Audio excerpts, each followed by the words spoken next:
people thought of religion in exclusively Christian terms. But today it doesn't apply because the term religion has become more universal. So I'm using this example to show this distinction between a term, when you use a foreign term like an English term, it might cause a distortion as opposed to there being a loss of meaning. Now when you use the word religion to talk about Buddhism, you can't say that we shouldn't talk about Buddhism using the term religion because we're speaking English and there'll be a distortion. You will not understand Buddhism. You can't say that. What you have to do is to be cautious about not smuggling in the Western understanding of religion in your understanding of Buddhism. You have to be cautious about that. And vice versa. You could talk about the Christian Dharma, right? Presumably there is a universal core in the term Dharma that is found in systems of belief other than Buddhism or Hinduism, right? But you should not smuggle in a Hindu or Buddhist understanding of Dharma and attribute that to Christianity when you speak of the Christian Dharma. Right? This requires being cautious. So for example, if we say Christianity is, Buddhism is a religion, in Islam and Christianity as religions, there is belief in a supreme God and a worship of that supreme God. Now you can't assume that when you call Buddhism a religion, there's also a belief and worship of a supreme God, because there isn't. You ask any Buddhist monk, he'll say we're not supposed to believe in a supernatural being, and Buddha is not a supernatural being. Right? So Buddhism has many of the characteristics of religion, but not this belief in a supernatural being. So it's permissible, I think. It's legitimate to use the term religion and to speak about Buddhism in English, as long as you are conscious of the need not to affect that understanding by a Christian or a Muslim understanding of religion, thereby distorting your understanding of Buddhism.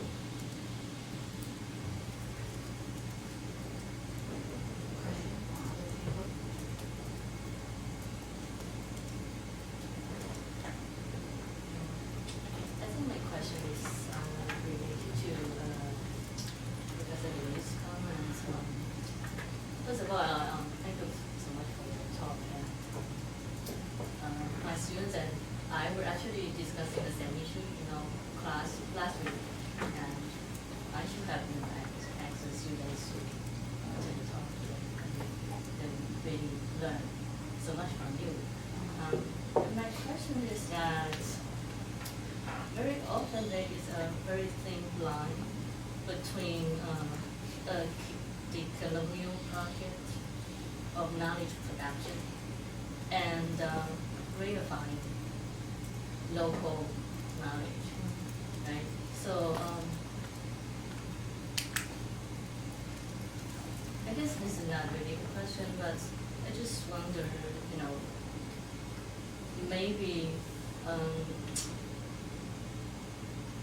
the more crucial task as a scholar is to recognize that line, right? Because there are always competing claims or competing narratives of decolonial knowledge production, right? That they are. For example, the example that Professor Lucas mentioned, the ways in which Confucian or the so-called Confucian values are co-opted by the government in Singapore, for example, in the 1980s, and after funding 2010, co-opted by the Chinese government, as a way to justify their colonial knowledge production. So for example, as a scholar, how to recognize the line between, I think this is related to the issue of the state, right? Therefore, the call for decolonial knowledge has to be done in the context of the call for democratization of knowledge production. And my father himself, he talked about the need for autonomous social science. And by that, he means autonomy from Western domination, not delinking from the West, because Western knowledge, as has been said, should be provincialized but not eliminated. Right? So autonomy from Western knowledge, but also autonomy from our own states. So if you take an extreme case, if you live in a highly authoritarian society, which is against Western knowledge, you will have decolonization, but that decolonization will be from day one be co-opted by the state. Right? So what we want is a situation where you have academic freedom, where you can accept and reject whatever you want from the West, and you are free to experiment with all kinds of local and regional knowledge systems, and allow all of them to coexist. That is the ideal situation, and not for the state to adopt one of those, or the state can adopt whatever it wants to adopt, but it has no, it does not exercise any coercion on the academic community to adopt a certain line. This whole project of decolonization cannot happen in an authoritarian system, basically. In every authoritarian system, decolonization actually turned out to be a form of nativism, co-optation by the state of certain ideas. So, for example, in Iran, after the revolution, there was, for some years, this idea of Islamizing the universities and Islamizing knowledge. But what, during the revolution, started out as a kind of revolt against Western domination, ended up in an authoritarian appropriation of religious ideas and imposed on the academic community. We have to know that line, basically. But I think my guess is in big places like Taiwan, even in Malaysia, in many countries, in the Philippines, you don't have that danger. The state will be involved, possibly in some measure of co-optation, but because of the somewhat democratic environment, you will have many, what Mignolo calls many decolonial options coexisting at the same time. Decolonial options coexisting with re-Westernization and other westernized social science. Yeah. But do you sympathize with that? I mean, do you think that's possible? Yeah, just that, I guess I'm also quite pessimistic.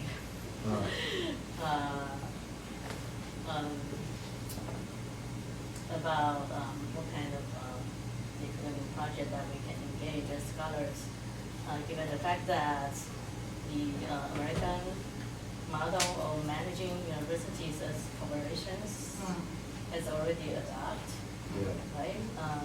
By governments not only in Taiwan, probably in other parts of Asia as well. And in your discussion of how the International Division of Labor actually should be read along with how that very division of labor actually also help consolidate Euro-American as the center of the world order, right? But as universities in many places adopt that corporate thinking, and I guess currently, under pressure to should use, as many things as possible, and that in a way also, goes back to the division of labor that you discussed, right?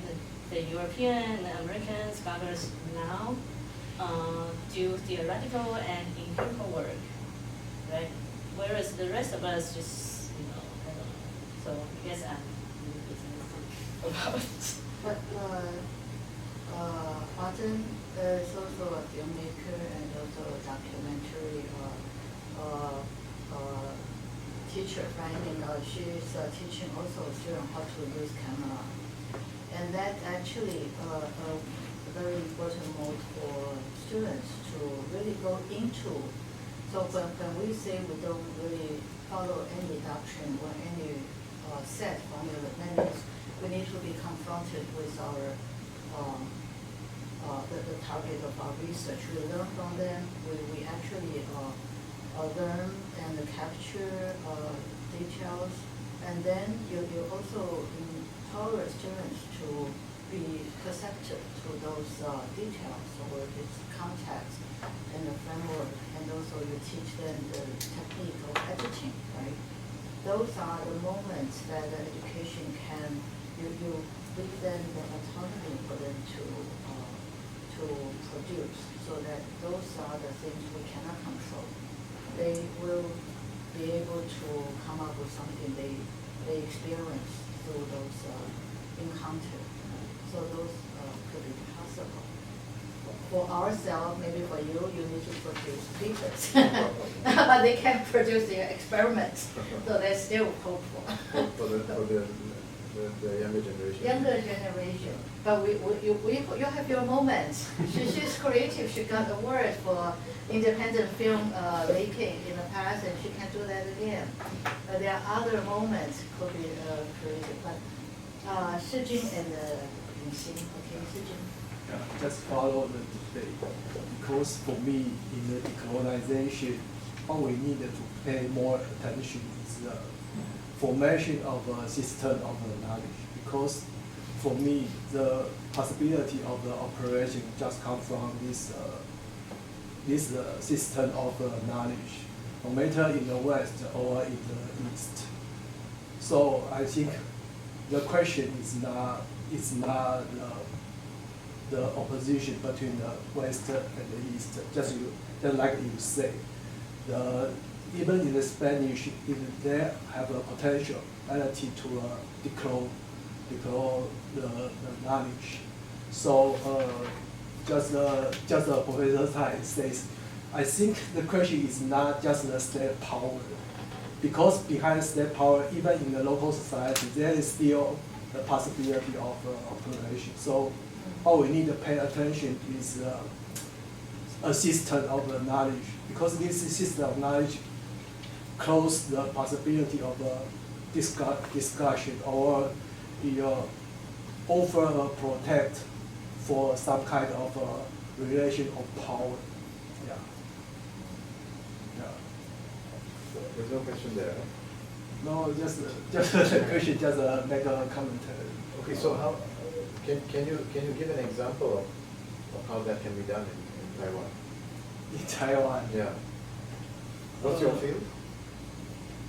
In Taiwan. Sorry, what's your field?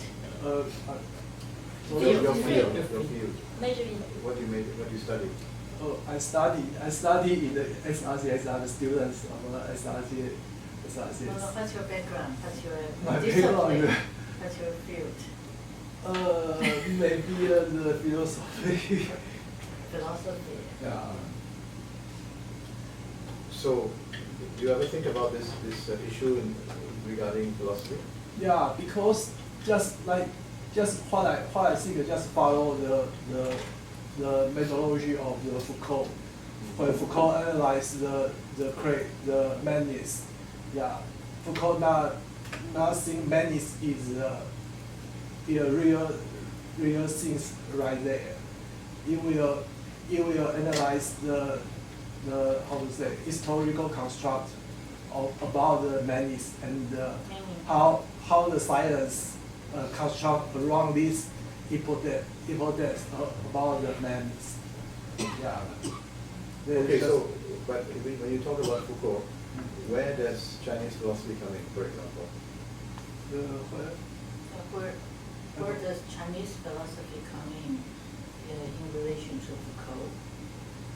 Is it possible for Foucault and Chinese philosophy to talk to each other?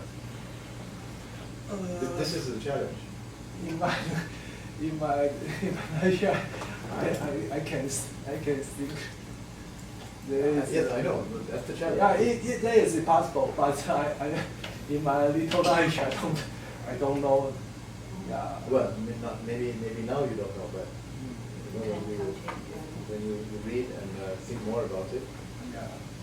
I think people who have done research on, I've read at least one author who did research on the thought of Mao Zedong. They looked at his philosophical writings on dialectics, right? And the name of the scholar, if I'm not mistaken, is Nick Knight. He wrote a very great book on Mao Zedong's thought. And he said that Mao Zedong's contribution to Marxist thought had been overlooked, had been underestimated in the West. Many Western scholars assumed that Mao was a mediocre consumer of Marx, that he did not have a sophisticated understanding of Marx. And Knight shows that Mao actually had a sophisticated understanding, and he had contributed to our understanding of dialectics